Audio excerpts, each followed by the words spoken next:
In topic 14, we're going to be focusing more specifically on sound waves. So sound waves are longitudinal waves.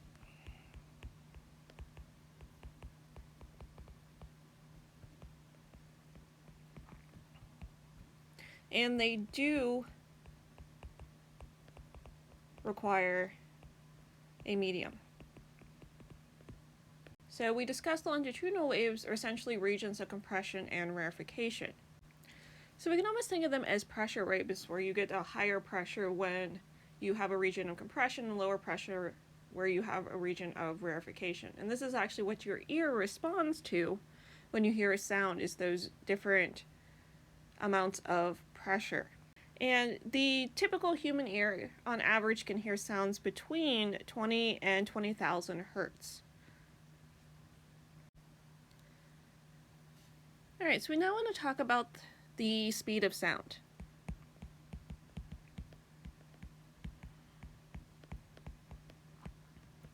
And the speed of sound is not actually a constant. It depends upon the medium that the wave is traveling through. So is it air? Is it a liquid? Is it a solid? And the temperature of that particular substance. Because remember, density, which tells you the mass to volume ratio, does have a temperature dependence. So because we're calling sound a pressure wave, it's going to depend upon the compressibility of the fluid. So when we talk about compressibility, we want to think of this in terms of the bulk modulus. So when we talk about a fluid, this speed is going to equal the square root of the bulk modulus divided by the density for that particular substance.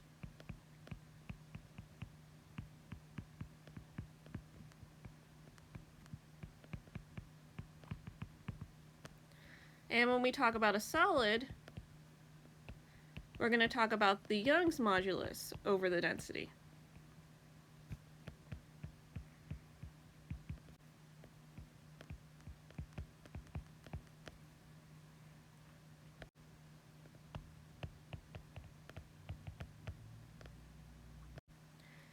Alright, so I want to focus more in on air, because of course most of our sounds are going to be traveling through air, because that's what we as humans actually engage with.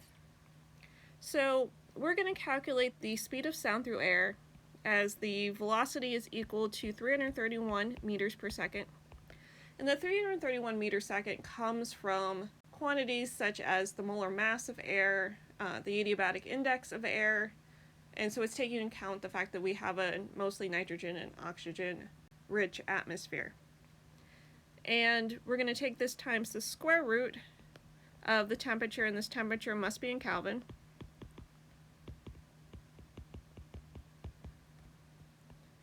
divided by 273 Kelvin. So in order to find the speed of sound in air, you're going to take 331 meters per second times the square root of whatever temperature you're given in the problem in kelvins divided by 273.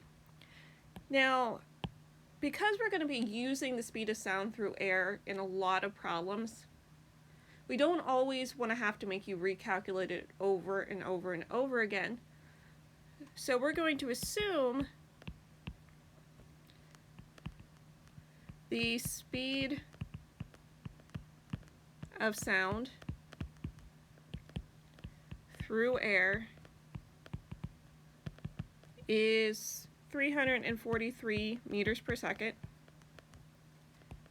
unless a specific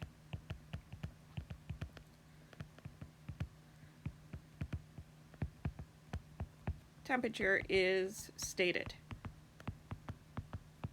So if you get a problem where it says at room temperature such and such happened, I'm trying to get you guys to use the 343 meters per second. That way, in every single problem, you don't have to keep recalculating what the speed of sound in air is, because the problem may not be about your ability to do that, but about your ability to know to plug in what the speed of sound through air is.